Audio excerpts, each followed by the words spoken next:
Hello my dear student, मैं हूं मदन लाल साहू और आप देख रहे हैं आपका यूट्यूब चैनल प्रिज्म इंस्टीट्यूट। तो अपने कक्षा 10th का जो चैप्टर चल रहा था प्रश्नावली पृष्ठीय क्षेत्रफल और आयतन वाली, उसमें अभी तक मैंने आपको 5 पार्ट उपलब्ध करवा दिए हैं। आज उसी के आगे पार्ट नंबर 6 को करेंगे। तो अपने जो प्रश्नावली 13.2 है वो पूरी हो चुकी है। आज स्टार्ट करेंगे प्रश्नावली 13.3 और ये है इसका पहला प्रश्न। देखो हल करें, बिल्कुल आसान सा है। ये कह रहा है कि त्रिज्या 4.2 सेंटीमीटर वाले धातु के एक गोले को पिघलाकर, इसका मतलब धातु का क्या है भाई, एक गोला है। ये मान लीजिए धातु का एक गोल है ना, गोला है, गेंद के जैसा है। इसकी जो त्रिज्या है, जो रेडियस है वो क्या है, 4.2 सेंटीमीटर। ये कह रहा है इस गोले को पिघलाकर त्रिज्या 6 सेंटीमीटर वाले एक बेलन के रूप में ढाला जाता है। अब इस गोले को पिघला के क्या बनाया जाता है, एक बेलन बनाया जा रहा है। ये बेलन है भाई, आपको इस गोले को पिघला के एक बेलन का निर्माण करना है। और जहाँ ये जो बेलन है इसकी जो त्रिज्या है वो क्या है, 6 सेंटीमीटर आपको लानी है। अब ये पूछना चाह रहा है कि इस बेलन की हाइट ज्ञात कीजिए। तो इस बेलन की ऊंचाई पता नहीं है, मैं एक बार h ले लेता हूँ। तो देखो गोले को पिघला के क्या बनाया गया है, बेलन।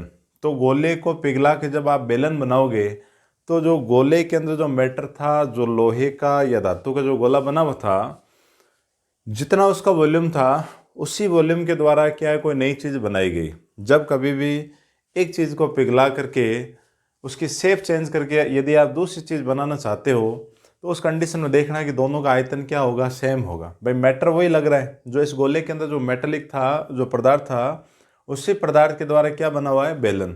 तो इन दोनों का वॉल्यूम बिल्कुल क्या रहेगा, एक जितना, एक समान रहेगा। तो उसी थॉट को यहाँ काम में लेते हैं। तो जो चीज़ दे रखी है चित्र में मैंने लिख दी, मैं साइड में और लिख देता हूँ। मेरे को क्या दे रखा है, बेलन, बेलन की त्रिज्या, बेलन की त्रिज्या तो क्या दे रखी है, 6 सेंटीमीटर। और मान लेते हैं कि माना बेलन की ऊंचाई क्या है, बेलन की ऊंचाई, बेलन की ऊंचाई मान लेते हैं, बेलन की ऊंचाई क्या है, h सेंटीमीटर है, ठीक है। और क्या दे रखा है, गोला। तो गोले की त्रिज्या भी मेरे को ज्ञात है, प्रश्न में दे रखी है, कितनी है, 4.2 सेंटीमीटर। अब अपने एक ही लाइन के अंदर सारा मैटर लिखेंगे कि बेलन का आयतन बराबर क्या होगा, गोले का आयतन, क्योंकि गोले के द्वारा ही क्या बना हुआ है, बेलन बना हुआ है। तो मैं यही लिख रहा हूं कि बेलन का आयतन, बेलन का आयतन बराबर क्या होना चाहिए, गोले का आयतन। यहां से h का मान आ जाएगा। कैसे आएगा, बेलन का आयतन क्या होता है, πr² h, गोले का क्या होता है, 4/3 πr³। अब देखो इनके मान रखे, बेलन वाले में बेलन की त्रिज्या रखी जाएगी।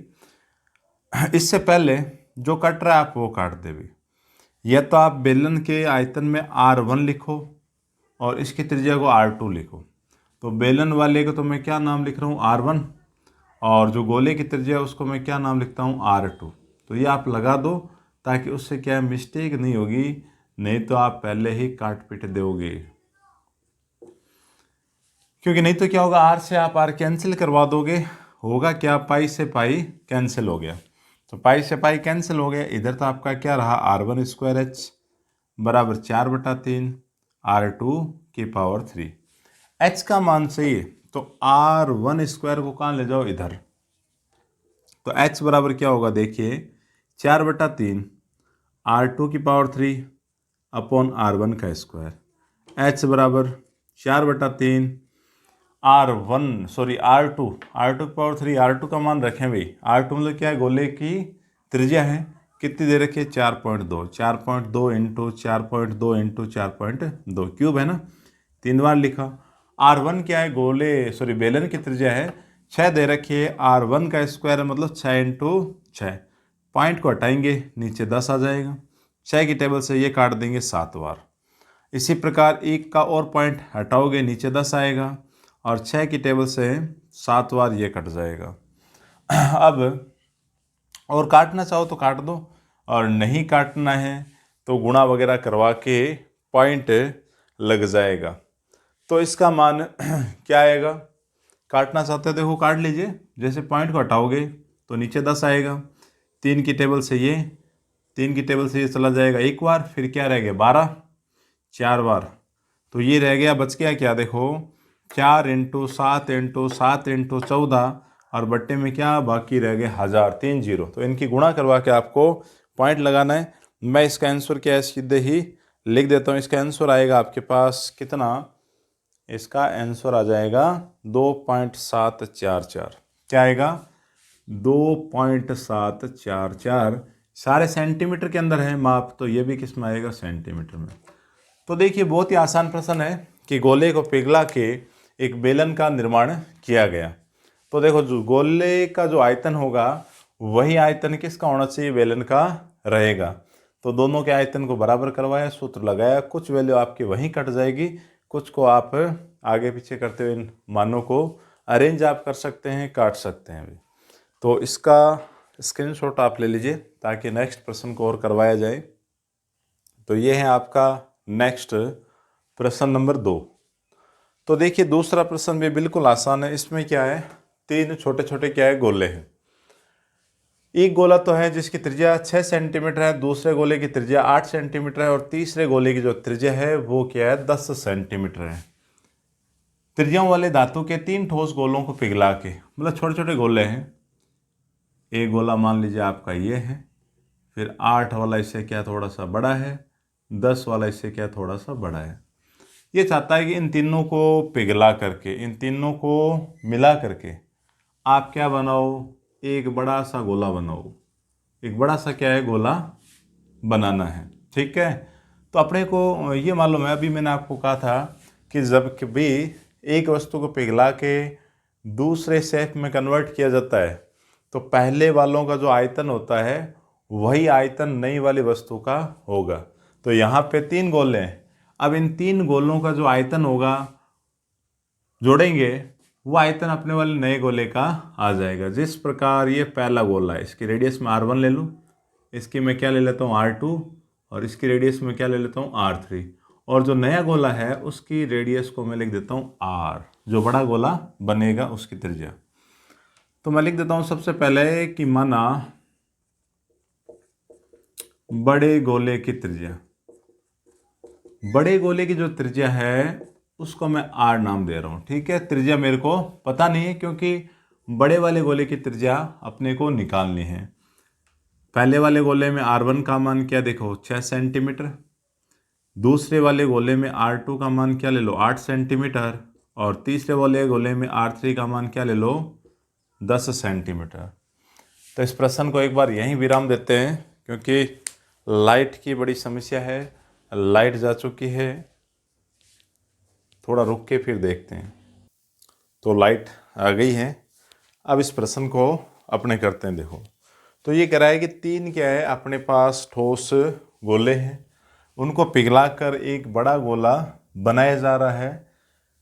इन जो 3 गोले हैं इनकी रेडियस आपको दे रखी है, त्रिज्या अपने को दे रखी है। बड़े वाले गोले की त्रिज्या अपने को निकालनी है। तो देखो करेंगे क्या कि बड़े गोले का जो आयतन होगा वो इन तीनों गोलों के आयतन के योगफल के बराबर होगा। तो मैं वही लिख रहा हूँ कि बड़े गोले का आयतन, एक लाइन में पूरा कर देंगे ना सारा सिस्टम, कि बड़े गोले का आयतन, बड़े गोले का आयतन बराबर क्या लिखेंगे कि तीनों छोटे गोलों का आयतन। अब देखो बड़े गोले का आयतन लो 4/3 πr3, गोले का यही होता है, ठीक है। इनमें 3 गोले हैं तो आप 3 बार लिख दो 4/3 πr3, फिर 4/3 πr3, एक बार और लिखा जाएगा 4/3 πr3। बड़े वाले गोले की त्रिज्या R है, पहले वाले की R1, इसकी R2 और इसकी R3। पहले आप इन तीनों में से कॉमन ले लो। कॉमन क्या आ रहा है, एक तो कॉमन आ रहा है 4/3 पाई कॉमन आ रहा है, बच जाएगा R1 की पावर 3, R2 की पावर 3 और R3 की पावर 3। इस साइड आपका ये चल रहा है 4/3 पाई आर क्यूब। तो 4/3 और पाई, इधर से 4/3 और पाई आप कैंसिल करवा दें तो ये रह गया आपका आर क्यूब। इधर ये तीन चीज़ें रही है R1, R2 और R3, इनके देखो वैल्यू रखते हुए 6 की पावर 3, 8 की पावर 3 प्लस 10 की पावर क्या हो गया 3। तो अब देखिए आप इसकी वैल्यू, भाई इसकी वैल्यू क्या रहेगी, 6 की पावर क्या है 3 और 6 की पावर 3 हो गया आपके पास 216। 6 को 3 बार गुणा करोगे क्या आएगा 216, इसका 8 का आएगा 512 और 10 का क्या आएगा 1000। अब इनको यदि अपने जोड़ेंगे तो अपने पास जो r की पावर 3 है वो वैल्यू रहने वाली है आपके पास, इनके टोटल करवाने पर 1728। क्या रहेगा 1728, 1728। r का मान क्या आएगा कि रूट के अंदर यहाँ आपको 3 लगाना है, 128 मतलब 1728 है। इसके क्यूब का मान क्या होगा 12 आएगा। क्या आएगा 12। आर का मान क्या आएगा 12। इसका मतलब जो बड़ा वृत्त है, बड़ा जो गोला है उसकी त्रिज्या आ जाएगी। अतः क्या लिखेंगे कि बड़े गोले की त्रिज्या, गोले की त्रिज्या क्या रहेगी 12 सेंटीमीटर आ जाएगी। क्या आ जाएगी 12 सेंटीमीटर आ जाएगी। इस प्रकार से आपको करने हैं। आप इसके गुणनखंड भी करवा सकते हैं। क्या कर सकते हैं, इसके गुणनखंड करवा के फिर वो 3 के जोड़े बनाते हुए आप कॉमन भी ले सकते हैं, उससे भी आपका आंसर आ जाएगा। तो काफ़ी आसान प्रश्न है ना, ज़्यादा इसमें दिक्कत नहीं है। 3 गोलों को पिघला के एक बड़ा गोला आप तैयार करवा रहे हैं। उस कंडीशन में क्या होगा कि बड़े गोले का जो आयतन होगा वो इन 3 छोटे गोलों के आयतन के योग के बराबर होगा। बस बराबर करवाया, वहाँ से R1, R2, R3 की वैल्यू दे रखी है, आपने वो रखी, रखने के बाद आपका आंसर आसानी से आ जाएगा। तो अच्छा प्रश्न है, इसका आप स्क्रीनशॉट ले लीजिए ताकि और आगे चले। तो ये है आपका नेक्स्ट प्रश्न नंबर 3। तीसरे प्रश्न में ये कह रहा है कि 7 मीटर व्यास वाला, है ना, ये भी बिल्कुल आसान है।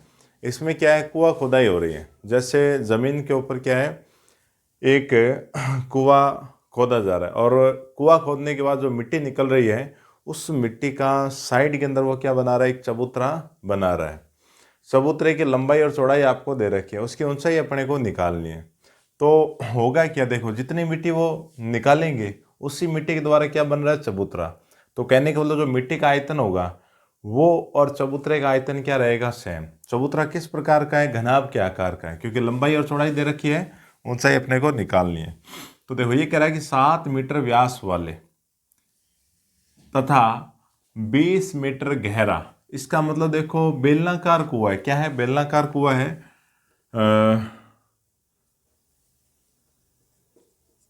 क्या दे रखा है, कुएं का व्यास, कुएं का व्यास दे रखा है 7 मीटर। तो त्रिज्या क्या हो जाएगी, त्रिज्या इस व्यास की आधी, तो त्रिज्या हो जाएगी 7/2 मीटर। इसके बाद गहराई दे रखी है। गहराई मतलब क्या होगी, ऊंचाई हो गई। ऊपर से देखेंगे नीचे की ओर तो गहराई, नीचे से ऊपर की ओर देखता तो क्या आती है, ऊंचाई। एक ही चीज़ है, एच लिख सकते हैं। क्या दे रखा है, 20 मीटर अपने को दे रखा है, ये मान दे रखा है। और क्या दे रखा है, चबूतरे की लंबाई और चौड़ाई दे रखी है। तो मैं ये लिखता हूं कि चबूतरे की लंबाई क्या दे रखी है 22 मीटर, और जो चौड़ाई है वो मेरे को दे रखी है 14 मीटर। 22 और 14 दे रखा है। अब मान लेते हैं चबूतरे की ऊंचाई नहीं पता है, तो मान लेते हैं कि माना चबूतरे की जो ऊंचाई है वो मान लेते हैं कैपिटल एच। स्मॉल एच अपने यहाँ लिखा ना, इसको कैपिटल एच लिख दें भाई।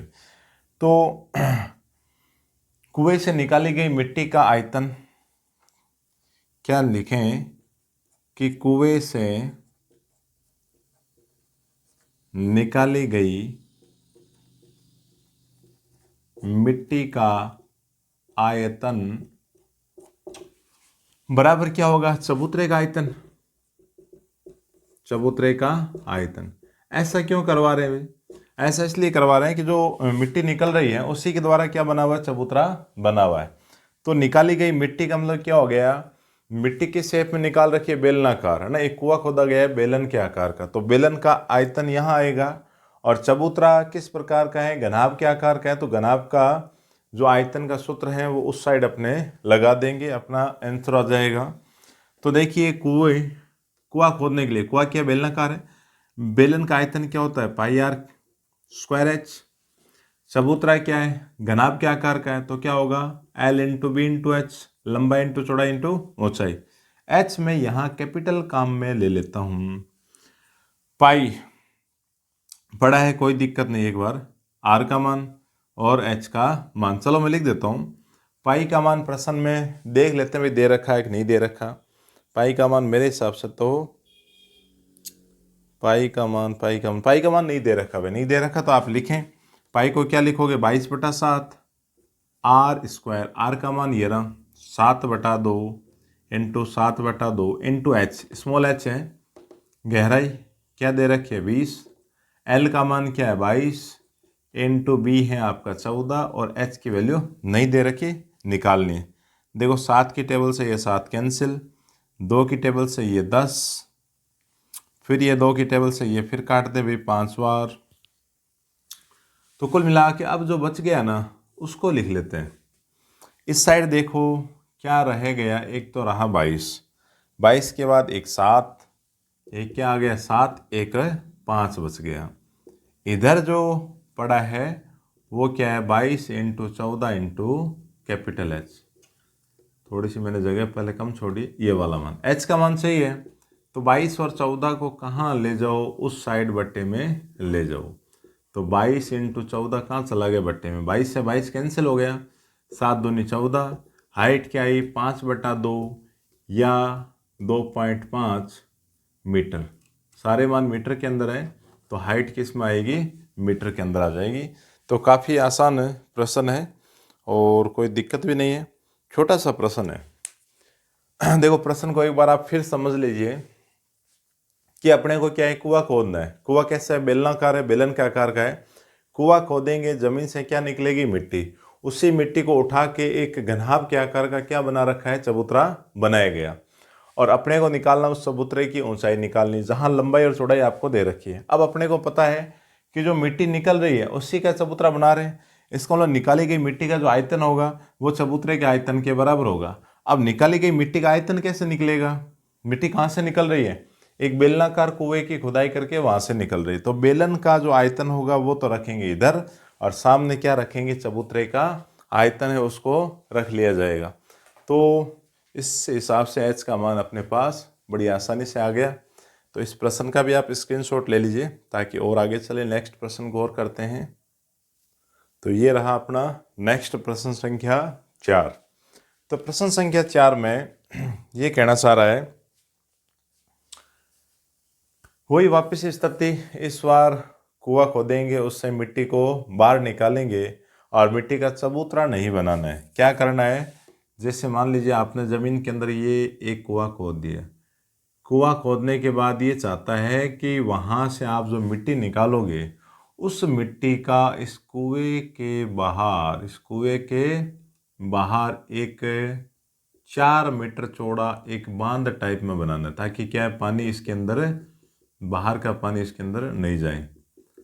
अब ये बना है तो देखो इसकी कुछ ना कुछ हाइट तो वो होगी, है ना। धीरे धीरे मिट्टी को आप इसके ऊपर रखोगे तो इसकी क्या कोई हाइट होगी। तो ऊंचाई अपने को निकालनी है, जो बांध है इसकी ऊंचाई अपने को निकालनी है। ये कह रहा है कि 3 मीटर व्यास का एक कुआं, ये जो कुआं है इसका जो व्यास है वो क्या है 3 मीटर है, 14 मीटर गहराई, मतलब इसकी जो ऊंचाई कह दें चाहे गहराई वो क्या है 14 मीटर अपने को दे रखी है। इसको खोदा गया, इससे निकली हुई मिट्टी को कुएं के चारों ओर 4 मीटर चौड़ी एक वर्ताकार वलय बनाएगी, इस प्रकार की एक रिंग। जैसे मान लीजिए एक कुआं है ना, ये क्या आपका कुआं है, इसके बाहर एक रिंग नुमा से बनाई गई एक आकृति बनाई गई। तो धीरे धीरे मिट्टी डालोगे, वो जो रिंग है वलय है वो क्या ऊपर की ओर बढ़ेगी, उसकी कुछ मोटाई होगी और ऊपर से देखेंगे तो यूँ क्या है रिंग की नज़र आएगी, रिंग की तरह नज़र आएगी। ठीक है, जैसे ट्यूब को फुल आउट लेने के बाद आपने देखा होगा एक रिंग की शेप का वो नज़र आता है, उसकी हाइट भी होती है। अच्छा, फिर ये कह रहा है कि 4 मीटर तो इसकी चौड़ाई है, ये जो बिछाते हैं ना इसकी चौड़ाई क्या है, 4 मीटर है। एक समान रूप से फैला दिया जाता है, इस प्रकार एक बांध बनाया जाता है, इस बांध की ऊंचाई ज्ञात कीजिए। तो पहले ये जो बांध बना है जिस मिट्टी के द्वारा बना हुआ है उस मिट्टी का आयतन निकालें। मिट्टी का आयतन कैसे आएगा कि कुआं खोद के मिट्टी बाहर निकाली गई है तो कुएं का आयतन निकाल लो, वही आपकी मिट्टी का आयतन हो जाएगा। तो मैं लिखता हूं, देखो क्या दे रखा है मेरे को, कुएं का व्यास, कुएं का जो व्यास है वो दे रखा है 3 मीटर। तो कुएं की जो त्रिज्या है वो आप आराम से निकाल सकते हैं, 3/2 क्या आ जाएगी, मीटर। इसकी ऊंचाई, ऊंचाई कह दें, चाहे इसने नाम लिया गहराई पे, जमीन के अंदर खुदाई हो रही तो क्या होगा, गहराई, ऊपर कोई चिनाई करके बनाएंगे तो वो क्या होती है, ऊंचाई, है वो चीज एक ही। कितना दे रखा है, 14 मीटर। तो लिख देते हैं भाई, खुदाई में, खुदाई से प्राप्त मिट्टी का आयतन, प्राप्त मिट्टी का आयतन, जो खुदाई करेंगे उसमें जो अपने मिट्टी मिली है उसका आयतन क्या होगा, कुएं के आयतन के समान होगा, क्योंकि कुआं ही खोद के उस मिट्टी को बाहर निकाला जा रहा है। तो कुएं का आयतन कह दे चाहे मिट्टी का आयतन कह दे, एक चीज़ है। तो कुएं का आयतन, और कुआं कैसा है, बेलनाकार है, बेलन का आयतन आता ही है, πr²h होगा। इस प्रश्न में भी शायद पाई का मान नहीं दे रखा, देख लिया जाए तो पाई का मान इस प्रश्न में भी आपको नहीं दे रखा, नहीं दे रखा तो सीधा पाई का मान क्या रखा जाएगा, 22/7। आर मतलब रेडियस कितनी है, 3/2 इंटू क्या लिखा, 3/2। ऊंचाई आपकी क्या दे रखे है, 14। तो 7 दूनी 14, ये कैंसिल, 2 की टेबल से ये कट गया, 11, 3 तिया 9, 9 की गुणा 11 से क्या आएगा, 99 मीटर क्यूब। मिट्टी का आयतन आ गया। अब मिट्टी का आयतन आ गया तो आपको मालूम है कि इस वलय का पहले क्या निकालें, क्षेत्रफल। भाई होता क्या है, पहले रिंग का एरिया निकालेंगे, अब उसी शेप में उसी रिंग के ऊपर आप मिट्टी डालते रहोगे तो मिट्टी कहाँ चलेगी, ऊपर की ओर चलेगी, तो आयतन तो आ जाएगा। कि उस वलय का एरिया है उसको आप h से, हाइट से आप गुणा करवा दोगे तो उस मिट्टी का, उस बांध का आयतन आपको मिल जाएगा। ठीक है, तो मिट्टी के आयतन के वो क्या होगा, बराबर होगा। पहले वलय का क्षेत्रफल निकाल लो, मतलब इस प्रकार से वलय है भाई, ये इस प्रकार की क्या है, वलय है, कुएं के बार बार बनाई गई है। ये यहां से क्या है, 4 मीटर चौड़ी है, कितनी है, 4 मीटर चौड़ी है। मान लीजिए ये आपका केंद्र है, ये इससे बाहर की त्रिज्या को मैं यदि r1 लूँ और अंदर वाले वृत्त की त्रिज्या यदि मैं r2 लिखता हूँ, तो बाहरी वृत्त के क्षेत्रफल में से अंदर वाले वृत्त का क्षेत्रफल घटेगा। इसका मतलब क्षेत्रफल क्या होता है वृत्त का, πr² माइनस क्या लिखा जाएगा, πr²। मतलब सूत्र वो कहाँ से बन रहा है वो मैं समझाने की कोशिश कर रहा हूँ। r1 और r2, पाई कॉमन आ रहा है, पाई कॉमन ले लीजिए, क्या आएगा, r1² माइनस r2²। r1 बाहरी वृत्त की क्या है, त्रिज्या होगी, r2 होगी आंतरिक वृत्त की त्रिज्या। तो वो लिखने की कोशिश करते हैं। पहले वलय का क्षेत्रफल निकालने के लिए मैं लिख रहा हूं कि बाहरी वृत्त की त्रिज्या, देखो अंदर वाले वृत्त की त्रिज्या क्या है, 3/2 है, और रास्ता कितना चौड़ा है, ये 4 मीटर और चौड़ा है। ये यहां से यहां तक की दूरी क्या है, 3/2 है। इसके अंदर क्या जोड़ दें आप, 4 को फिर जोड़ दो, तो कुल मिला के ये हो जाएगा। देखो यहाँ से गुणा करोगे क्या आएगा, 8 आएगा, तो बट्टे में क्या लिखूँ मैं, 2, 8 और 3 कितने हो गए, 11, 11/2 मीटर आ गया। मतलब मैं इसको लिख सकता हूँ r1 का मान मेरे पास आया ये। भीतरी त्रिज्या आप लिख सकते हो, या भीतरी वृत्त की त्रिज्या जिसको r2 नाम लिखें, वो आपकी क्या है, 3/2 मीटर है, जो स्टार्ट में आपको दे रखी है यही है। वलय का क्षेत्रफल निकाल रहा हूं मैं, किसका, वलय का क्षेत्रफल। तो वलय का क्षेत्रफल क्या होगा, पाई r1² माइनस में r2²। पाई का मान क्या होगा, 22/7। r1 का मान कितना है, 11/2, तो 11/2 इंटू 11/2, फिर माइनस r2 का मान क्या है, 3/2 इंटू 3/2। मैं कुछ यहाँ कर देता हूँ, कुछ कैलकुलेशन इधर करेंगे, कुछ इसको मिटा के करवा दूंगा।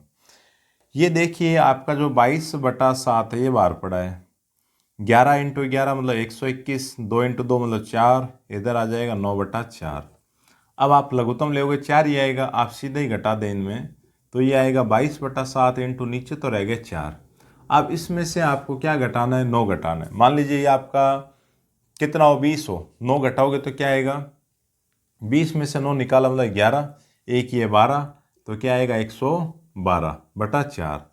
अब इसको आप यदि हल कर लोगे तो इसका मान आपके पास कितना आ जाएगा, इसका मान आपको कितना मिलेगा, ये कटकुटा के सारा 88 आ जाएगा। कितना आएगा, 88 आ जाएगा। भाई काटेंगे ना, जैसे 2 की टेबल से ये आप काट सकते हैं इसको, है ना। तो ये आप कैलकुलेशन करके देख लेना क्या आएगा, 88 मीटर स्क्वायर आएगा। क्षेत्रफल निकाल रहे हैं, वलय का आयतन निकाल लें। तो वलय का आयतन क्या होगा, क्षेत्रफल तो है ही, आप किसकी, भाई ये एरिया है, इस पर आप मिट्टी जमाते रहोगे जमाते रहोगे जमाते रहोगे तो क्या होगा, मिट्टी हाइट लेगी। जैसे भाई कटोरी ली है ना, इसके बार बार मैं मिट्टी को जमाना स्टार्ट करूँ धीरे धीरे वो क्या है, मोटाई लेगी, मतलब उसकी क्या हाइट चलेगी।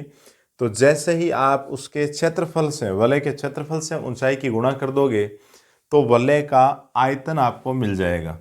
तो मैं यहाँ लिख रहा हूँ कि वलय का आयतन,